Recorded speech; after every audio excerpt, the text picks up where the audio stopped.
sampai kesabarannya habis. Assalamualaikum warahmatullahi wabarakatuh. Halo saudara-saudaraku semua. Selamat datang di Petok Legenda Nusantara. Tempat kita menghidupkan kembali kisah-kisah besar yang nyaris terkubur oleh waktu. Sebelum kisah ini berlanjut, dukung channel ini dengan menekan tombol subscribe. Karena setiap subscribe dari kalian adalah nafas bagi sejarah agar tetap hidup dan dikenang. Sekarang, pejamkan mata sejenak, dan mari kita mulai kisah Ki Demang Dul Qadir. Hujan turun perlahan di sebuah dusun kecil yang dikelilingi hutan dan sawah basah. Tanahnya hitam, lengket, dan setia pada kaki siapapun yang menginjaknya. Di sanalah Dul Qadir dilahirkan, bukan dari keluarga bangsawan, bukan pula dari garis keturunan penguasa. Ia lahir dari rahim seorang perempuan desa yang tangannya kapalan karena cangkul, dan ayah yang punggungnya membungkuk oleh beban kerja rodi. Sejak kecil, Dul Qadir sudah akrab dengan sunyi, dengan lapar, dan dengan tatapan mata orang-orang yang selalu menunduk pada kekuasaan asing. "Nak, ingat satu hal," bisik ayahnya suatu malam, "tanah ini bukan milik mereka, meski mereka mengaku berkuasa." Kalimat itu tertanam dalam dada Dul Qadir, tumbuh bersama denyut jantungnya. Masa kecil Dul Qadir bukan dipenuhi tawa, melainkan pertanyaan-pertanyaan yang tak pernah dijawab. Mengapa hasil panen dirampas? Mengapa orang-orang bersenjata itu bebas memukul dan memerintah? Suatu hari, ketika usianya belum genap 10 tahun, ia melihat ibunya dipaksa menyerahkan beras terakhir kepada seorang mandor. "Ini jatah pemerintah," kata mandor itu dingin. Ibunya gemetar, sementara Dul Qadir mengepalkan tangan kecilnya. "Kenapa kita harus takut?" bisiknya pada sang ibu. Ibunya hanya menggeleng lemah. "Karena kita tak punya pilihan, Dir," jawabnya lirih.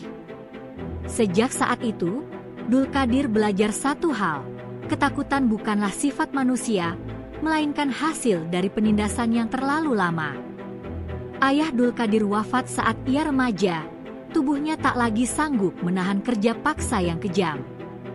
Di pemakaman sederhana itu, Dul Qadir berdiri membisu. Hujan membasahi wajahnya, bercampur dengan air mata yang ia tahan. "Aku tak akan hidup seperti ini selamanya," gumamnya pelan. Seorang tetua desa mendekat dan menepuk pundaknya. "Dul Qadir, kau anak kuat. Tapi kekuatan tanpa arah hanya akan menghancurkanmu." Dul Qadir menatap tanah makam ayahnya. "Kalau begitu, ajari aku arah, Kek," katanya tegas. Dari sanalah perjalanannya dimulai, bukan sebagai pemberontak, melainkan sebagai pencari makna. Ia mulai mengasingkan diri ke hutan, belajar membaca tanda alam, mendengar bisikan angin, dan memahami kesabaran tanah. Dul Qadir jarang berbicara, namun setiap kata yang keluar dari mulutnya terasa berat dan penuh makna. Orang-orang desa mulai memperhatikannya. "Anak itu berbeda," bisik mereka. Suatu malam, seorang sahabat kecilnya bertanya, "Dir, kau tak takut pada mereka?" Dul Qadir tersenyum tipis. "Takut itu ada," jawabnya jujur. "Tapi lebih takut lagi jika kita hidup tanpa harga diri." Kalimat itu menyebar pelan, dari mulut ke mulut, menjadi bara kecil di hati rakyat yang lama padam. Tanpa disadari, Dul Qadir tumbuh menjadi sosok yang disegani. Bukan karena senjata, melainkan karena keteguhan. Ia tak pernah memerintah, tapi orang-orang mendengarkan. Ia tak mengancam, tapi kehadirannya menenangkan. Hingga suatu hari, seorang utusan penjajah datang ke desa, meminta tanah dan tenaga tambahan. Dul Qadir maju ke depan, berdiri tegak.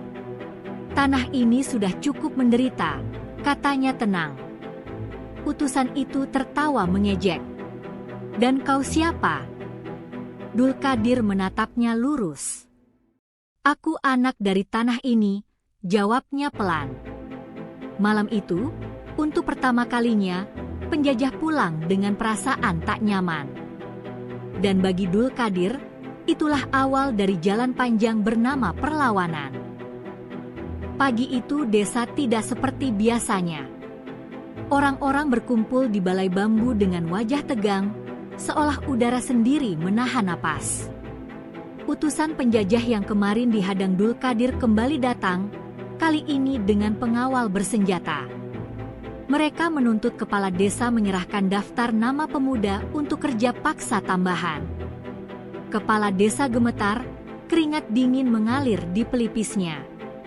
Ampun, kami sudah kehabisan tenaga, ucapnya terbata. Dari barisan belakang, Dulkadir melangkah maju perlahan. Suaranya tenang namun menggema. Kalau kau butuh tenaga, ambil aku saja. Semua mata menoleh. Seorang warga berbisik panik, "Dir, jangan."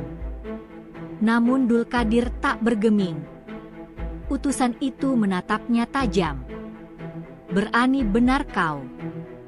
Dulkadir menjawab pelan, "Bukan berani, aku hanya lelah melihat ketidakadilan." Kalimat itu seperti petir di siang bolong, membangunkan sesuatu yang lama tertidur di hati rakyat. Sejak hari itu, nama Dulkadir tak lagi diucap dengan bisik-bisik. Ia mulai didatangi orang-orang dari desa sekitar, membawa keluh kesah dan luka yang sama. Seorang petani tua berkata dengan suara bergetar, "Anakku mati di jalan kerja paksa, tapi tak ada yang berani bicara." Dulkadir menunduk hormat. "Aku tak bisa menghidupkannya kembali," jawabnya lirih, "tapi aku berjanji, penderitaan ini tak boleh berulang." Kata-katanya sederhana, namun jujur. Malam-malam panjang dihabiskan dengan diskusi diam-diam, tanpa teriakan, tanpa sumpah serapah. "Kita bukan ingin perang," kata Dulkadir suatu malam, "kita ingin dihargai sebagai manusia." Seorang pemuda menyela, "Kalau mereka tak mau?" Dulkadir menatap api unggun. "Maka tanah ini sendiri yang akan berbicara." Perlahan, rakyat mulai memanggilnya dengan sebutan baru, Ki Demang. Bukan gelar yang ia minta, bukan pula yang ia kejar. Seorang tetua desa menyematkannya dengan hikmat. "Kau pengayom kami," ucapnya. Dulkadir terdiam lama sebelum menjawab. "Jika aku jatuh," katanya, "jangan bangunkan aku sebagai pahlawan. Bangunkan aku sebagai pengingat bahwa rakyat pernah berani berdiri." Sejak itu, setiap keputusan Dulkadir selalu didahului musyawarah. Ia menolak kekerasan sembarangan. Amarah tanpa kendali hanya akan melahirkan penjajah baru, tegasnya. Sikap itu membuatnya dihormati, bahkan oleh mereka yang awalnya ragu. Kepemimpinan Dulkadir lahir bukan dari teriakan, melainkan dari kepercayaan. Penjajah mulai merasa terusik. Laporan demi laporan sampai ke telinga mereka. Rakyat menolak, kerja paksa melambat, pajak berkurang. Seorang perwira berkata geram, "Ada tokoh di desa itu, namanya Dulkadir." Malam itu, pasukan dikirim untuk menangkapnya. Namun saat mereka tiba, rumah Dulkadir kosong. Ia telah pergi ke hutan, bukan untuk bersembunyi, melainkan untuk mempersiapkan diri. Kepada para pengikutnya ia berkata, perlawanan bukan soal jumlah senjata, tapi kesatuan hati. Dari hutan, pesan-pesan kecil disebarkan. Rakyat diajari bertahan, saling melindungi, dan tidak saling mengkhianati. Ketakutan mulai berganti dengan keyakinan. Suatu malam, Dulkadir kembali ke desa secara diam-diam. Ia berdiri di tengah warga dengan obor-obor kecil menyala. "Aku tidak menjanjikan kemenangan cepat," katanya tegas, "yang kujanjikan hanya satu, kita tidak akan tunduk lagi." Seorang ibu menangis sambil berkata, "Kami percaya padamu, Ki Demang." Dulkadir menggeleng pelan. "Jangan percaya padaku," jawabnya, "percayalah pada keberanian kalian sendiri." Malam itu, sumpah tak terucap mengikat mereka semua. Sejarah mulai bergerak pelan, namun pasti. Dan penjajah belum tahu bahwa dari desa kecil ini, badai besar akan segera bangkit.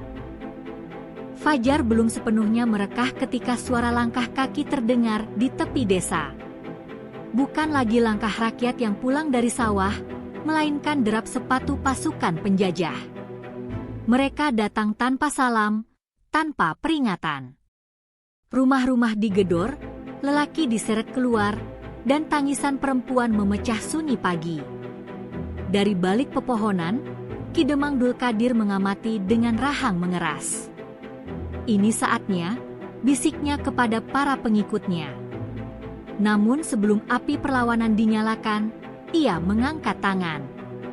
"Ingat pesanku," katanya tegas, "kita melawan bukan karena benci, tapi karena harga diri." Seorang pemuda bertanya dengan suara gemetar, "Kalau kami gugur?" Dulkadir menatapnya dalam. "Maka gugurlah sebagai manusia merdeka, bukan budak yang diam." Kalimat itu membuat dada mereka bergetar, antara takut dan siap. Benturan pertama tak terelakkan. Batu, bambu runcing, dan keberanian menghadapi senjata api. Teriakan menggema, debu beterbangan, dan darah menetes ke tanah yang sama-sama mereka cintai. Dulkadir berada di garis depan, bukan sebagai algojo, melainkan sebagai pelindung. "Jangan kejar mereka yang sudah mundur," teriak Ki Demang Dulkadir di tengah kekacauan. Suaranya tenggelam oleh dentum senjata, namun maknanya meresap ke hati para pengikutnya. Ia melihat seorang pemuda roboh dengan bahu berdarah. Dulkadir berlutut, menahan tubuh itu. "Bertahanlah," katanya pelan. Pemuda itu tersenyum lemah. "Aku tidak takut lagi, Ki Demang." Kata-kata itu menghantam dada Dulkadir lebih keras daripada peluru. Untuk pertama kalinya, ia sadar perlawanan bukan lagi ide, melainkan harga yang dibayar dengan nyawa. Pasukan penjajah akhirnya mundur, meninggalkan desa dalam keadaan porak-poranda. Tak ada sorak kemenangan. Yang ada hanya sunyi panjang dan bau darah yang menyatu dengan tanah. Malam itu, desa berkabung. Obor-obor menyala redup, wajah-wajah dipenuhi duka. Dulkadir duduk di tengah mereka, kepala tertunduk. "Aku yang membawa kalian ke jalan ini," ucapnya lirih. Seorang ibu berdiri sambil menahan tangis. "Jangan salahkan dirimu," katanya, "anak kami mati bukan karena kau, tapi karena mereka yang menindas." Namun beban itu tak berkurang. Dalam keheningan, seorang lelaki mendekat, wajahnya familiar, suaranya lembut. "Ki Demang," bisiknya, "aku tahu jalan aman untuk kita." Dulkadir menatapnya. Ada sesuatu di matanya yang tak ia kenal. Namun kelelahan membuatnya lengah. Ia tak tahu, malam itu benih pengkhianatan mulai tumbuh di antara mereka sendiri. Beberapa hari kemudian, rencana rahasia bocor. Pasukan penjajah menyergap titik persembunyian rakyat dengan tepat, seolah tahu setiap langkah. Panik merebak. "Ada pengkhianat!" teriak seseorang. Dulkadir berdiri di tengah kekacauan, dadanya bergemuruh. Ia melihat lelaki yang dulu berbisik padanya kini berdiri di belakang pasukan penjajah, menunduk hina. "Kenapa?" teriak Dulkadir, suaranya pecah. Lelaki itu menjawab lirih, "Aku ingin keluargaku selamat." Kata-kata itu seperti pisau. Dulkadir sadar, perlawanan tak hanya menguji keberanian, tapi juga kesetiaan manusia saat dihadapkan pada ketakutan paling dasar. Malam itu, Dulkadir menyendiri di hutan. Ia memukul tanah dengan kepalan tangan, air mata jatuh tanpa suara. "Apakah aku salah membawa mereka sejauh ini?" gumamnya. Angin berdesir, seolah menjawab. Ia bangkit perlahan. "Tidak," katanya pada dirinya sendiri. Perjuangan selalu menuntut pengorbanan. Keesokan paginya, ia kembali dengan wajah berbeda, lebih keras, lebih tenang. Di hadapan rakyat ia berkata, "Kita telah dikhianati, tapi kita belum kalah." Semua menatapnya. "Mulai hari ini," lanjutnya, "kita tidak hanya melawan penjajah, kita melawan rasa takut dalam diri kita sendiri."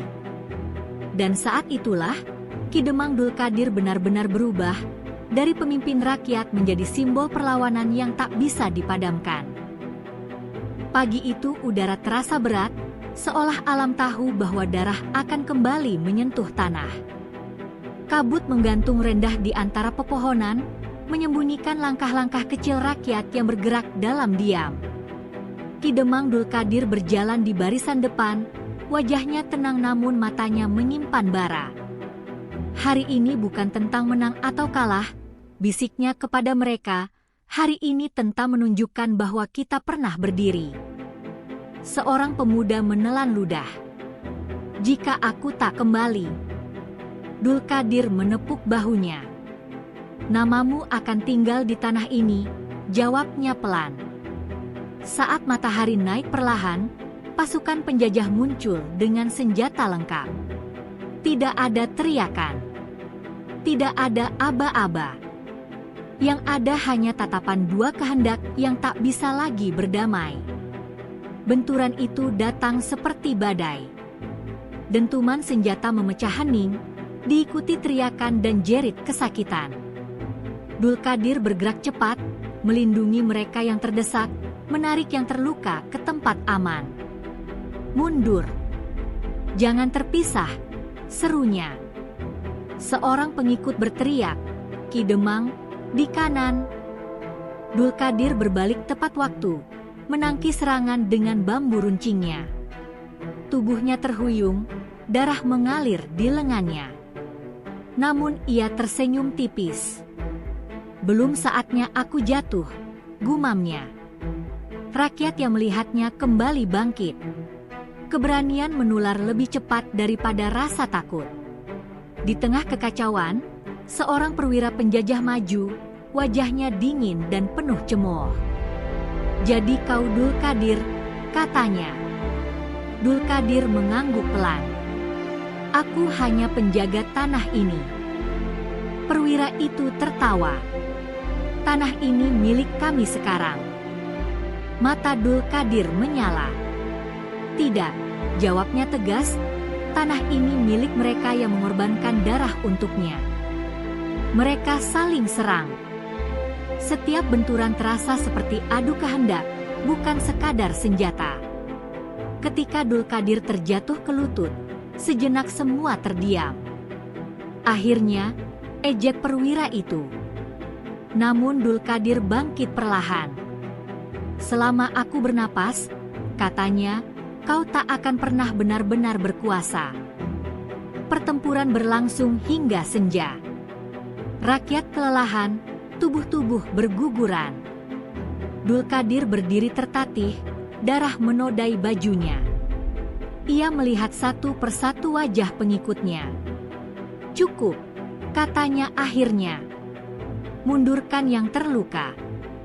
Seorang pemuda berteriak, tapi Ki Demang Dulkadir menggeleng.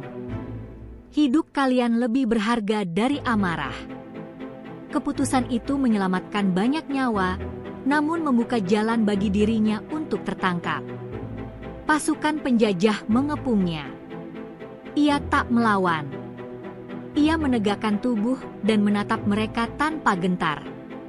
"Bawa aku," katanya tenang, "tapi ingat, perlawanan tidak ikut terikat bersamaku." Saat Dulkadir digiring pergi, rakyat menahan tangis. Seorang ibu berlutut. "Ki Demang!" teriaknya. Dulkadir menoleh untuk terakhir kalinya. "Jangan menangis," katanya lembut. "Aku tidak pergi, aku hanya berjalan lebih dulu." Langkahnya menjauh, namun kata-katanya tinggal. Malam itu, api unggun menyala di banyak tempat. Tanpa komando, tanpa pemimpin di depan, rakyat berkumpul dan berjanji dalam diam. Mereka tahu satu hal, meski tubuh Ki Demang Dulkadir terbelenggu, namanya telah bebas. Dan bagi penjajah, inilah kesalahan terbesar mereka. Ki Demang Dulkadir dibawa ke tempat yang jauh dari desa, di mana tembok-tembok dingin berdiri lebih tinggi dari harapan. Di ruang sempit itu, ia duduk sendiri, tangan terikat, namun punggungnya tetap tegak. Seorang perwira masuk perlahan. "Kau bisa hidup," katanya dingin, "asal kau suruh rakyatmu tunduk." Dulkadir mengangkat wajahnya, menatap tanpa gentar. "Aku tidak pernah menyuruh mereka melawan," jawabnya tenang. "Aku hanya mengingatkan bahwa mereka manusia." Perwira itu menghela napas kesal. "Kau keras kepala." Dulkadir tersenyum samar. "Tidak. Aku hanya setia pada tanah yang membesarkanku." Di balik jeruji, ia sadar kebebasan sejati tidak bisa dirampas dengan rantai. Hari-hari berlalu tanpa kepastian. Namun di luar tembok itu, cerita tentang Ki Demang Dulkadir justru tumbuh. Dari pasar ke pasar, dari ladang ke ladang, namanya disebut bukan sebagai pemberontak, melainkan sebagai pengingat. "Ingat Ki Demang," kata orang-orang tua kepada anak-anaknya, "dia mengajarkan kita berdiri." Penjajah mulai gelisah. Setiap larangan justru melahirkan bisikan baru. Setiap ancaman melahirkan keberanian diam-diam. Tanpa mereka sadari, perlawanan telah berubah bentuk, tak lagi bertumpu pada satu sosok, melainkan pada kesadaran bersama yang tak bisa dipenjara. Suatu malam, Dulkadir dipanggil keluar. Bulan menggantung pucat di langit. Seorang algojo berdiri kaku, enggan menatap matanya. "Ada pesan terakhirmu?" tanya seorang pejabat dengan suara dingin. Dulkadir mengangguk pelan. "Sampaikan pada rakyat," katanya lembut, "bahwa aku tidak pernah ingin dikenang." Mereka terdiam. "Jika suatu hari mereka hidup tanpa takut," lanjutnya, "lupakan namaku, karena saat itulah aku benar-benar menang." Angin berdesir pelan, seolah membawa kata-katanya pergi. Tidak ada teriakan. Tidak ada kutukan. Hanya keheningan yang terasa lebih keras dari jeritan. Kabar kepergiannya menyebar seperti kabut pagi, perlahan namun pasti.